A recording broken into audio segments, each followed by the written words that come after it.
The ancient Romans are remembered today for their magnificent temples and marble statues. The Byzantine Greeks are remembered for their elaborate mosaics that adorned the halls of their basilicas. We remember Renaissance Italy for their religious paintings and Corinthian architecture. But the way things are going, future generations will remember our era for our hideous installation art and crude paintings made from the menstrual blood of purple-haired bull dykes. Modern art is shit.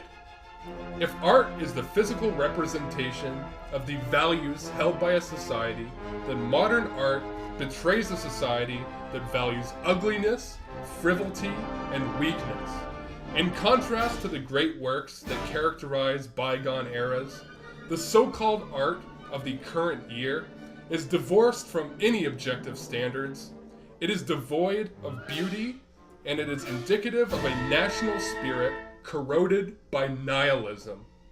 Could there be any greater insult to mankind's most renowned artists, such as Michelangelo, Rembrandt, or Caravaggio, to display their works in the same gallery as this putrid and vacuous filth? But some apologists for modern artwork will argue that this perceived decline in artistic standards is merely the result of viewing the past through rose-tinted glasses. According to these apologists, we are selectively remembering only the good pieces of artwork from the past and comparing them to the worst examples of contemporary artwork. But to reveal why this line of argumentation is flawed, simply contrast the values expressed by modern artwork with the values expressed by artwork of the past. From the marble statues of ancient Greece to the ceiling of the Sistine Chapel, traditional religious artwork reflected notions of higher power and transcendental beauty. However, contemporary religious artwork, such as Piss Christ or Chris O'Feely's The Holy Virgin Mary, a painting encrusted with actual elephant dung, seeks to dismantle these higher notions.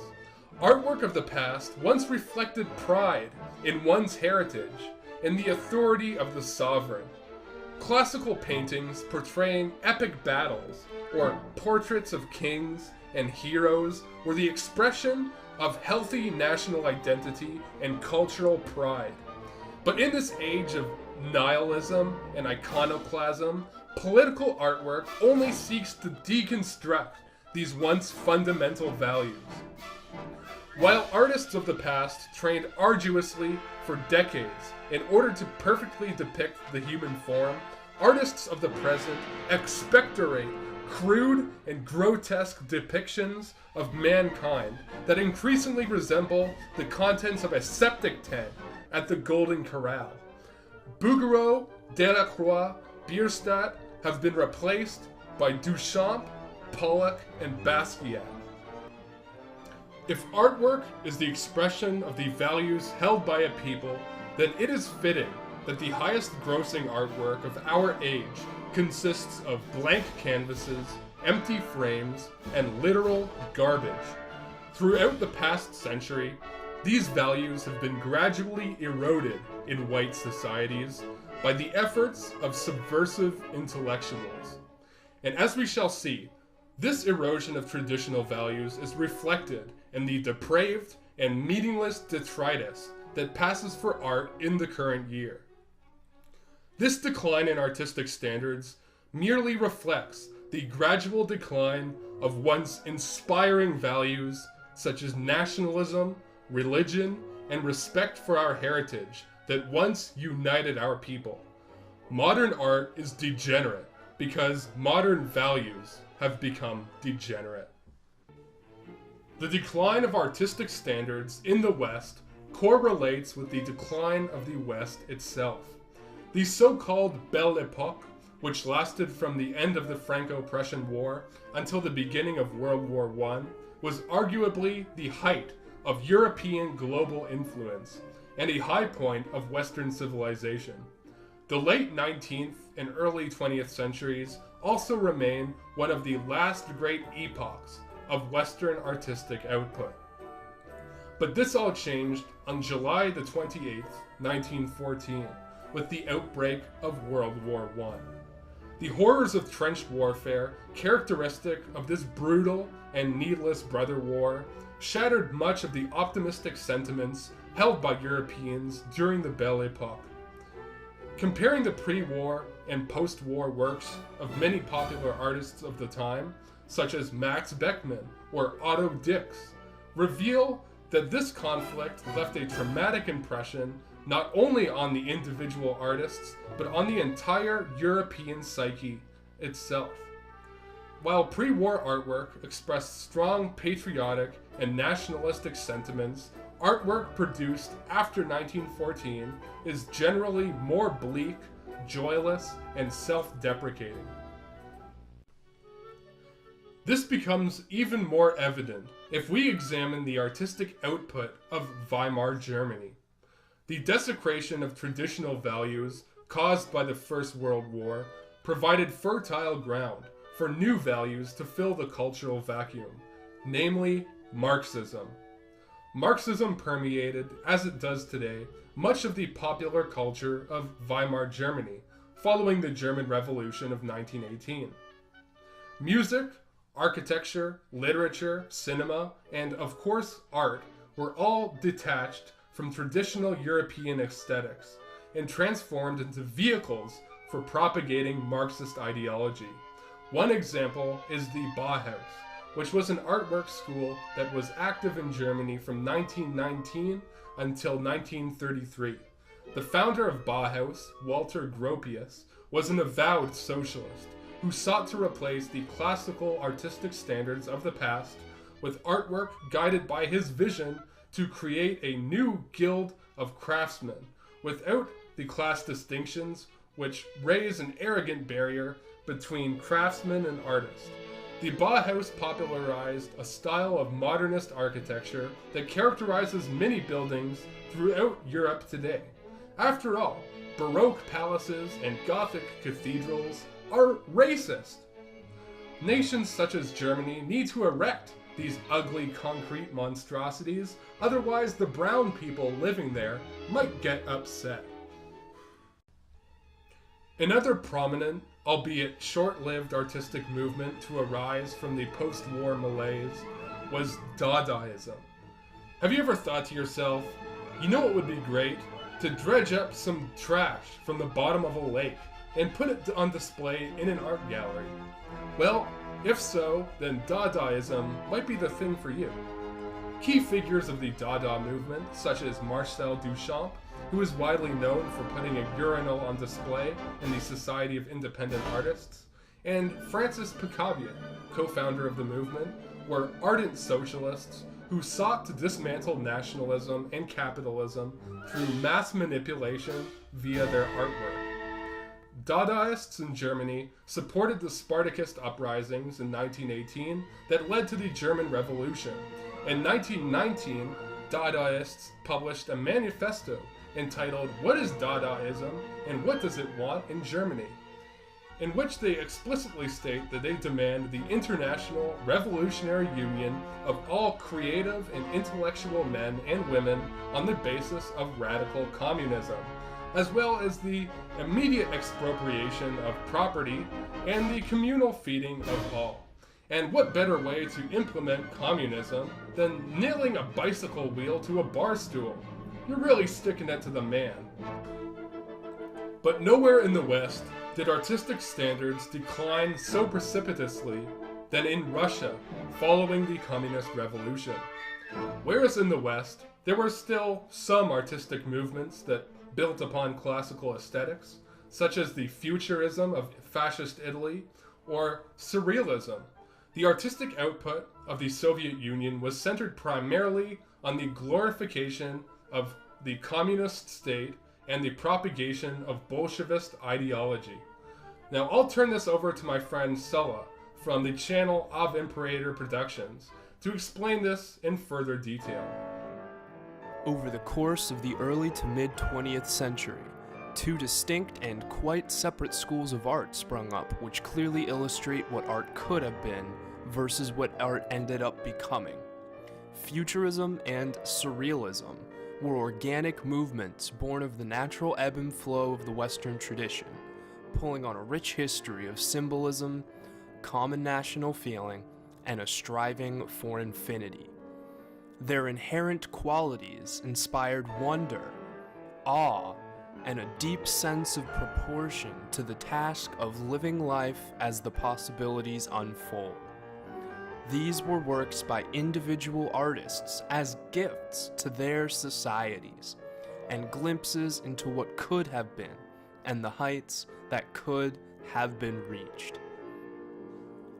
On the other hand, we have an introduction of a new, state-sponsored, and very industrial style of art in the communist and socialist sphere: constructivism, suprematism, and eventually socialist realism.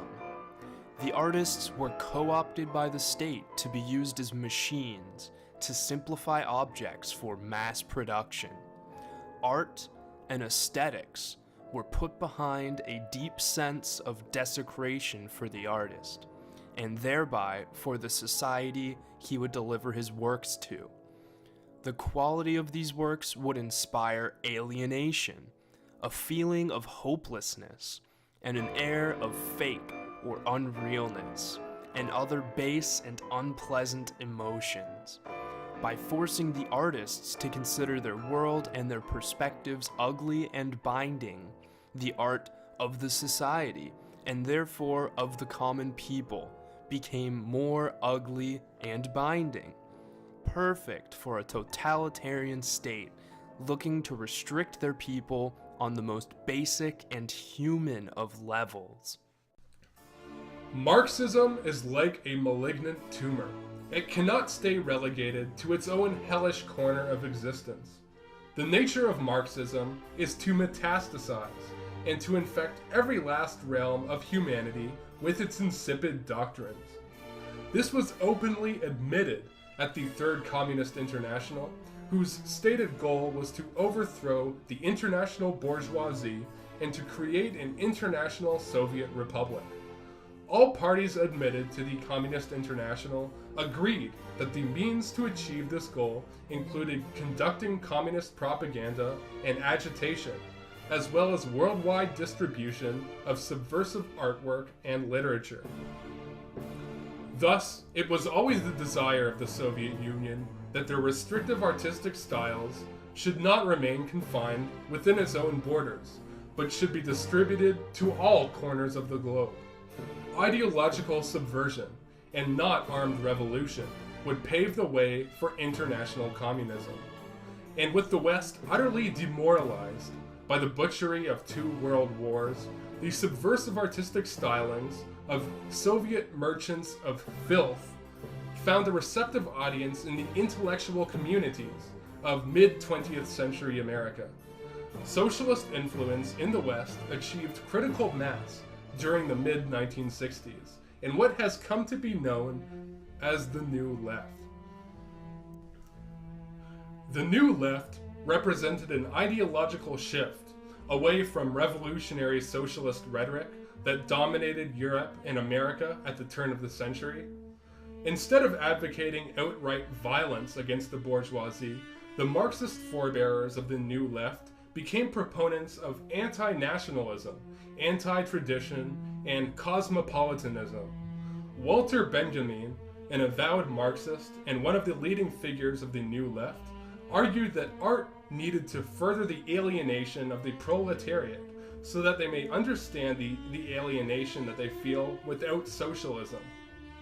For Walter Benjamin, the purpose of art was to instill pessimism that would help to chip away at the current order and help to pave the way for socialist revolution.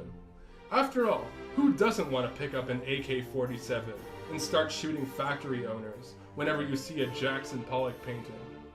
Jackson Pollock, Mark Rothko, Willem de Kooning, and Robert Motherwell were some of the key figures in the movement that dominated Western art scene during the mid-20th century, known as abstract expressionism, a refuge for talentless charlatans and subversive intellectual hacks. Abstract expressionism is the artistic equivalent of smashing your face against your laptop keyboard and passing off the result as high-minded academic writing. If you observe some of the highest-selling artworks of the past decade, you will see that much of it consists of canvases randomly strewn with paint, simple drawings that depict the inner mind of lobotomy patients, and crudely drawn humanoid monstrosities that would make preschool finger paints resemble the Mona Lisa in comparison. If Jackson Pollock paintings can fetch up to $20 million at auction, then maybe you should think twice before wiping the toothpaste off your bathroom mirror. You might just be in possession of a masterpiece. Abstract expressionism would not have gained such a foothold in American high culture if it were not for Marxist intellectuals such as Clement Greenberg and Harold Rosenberg.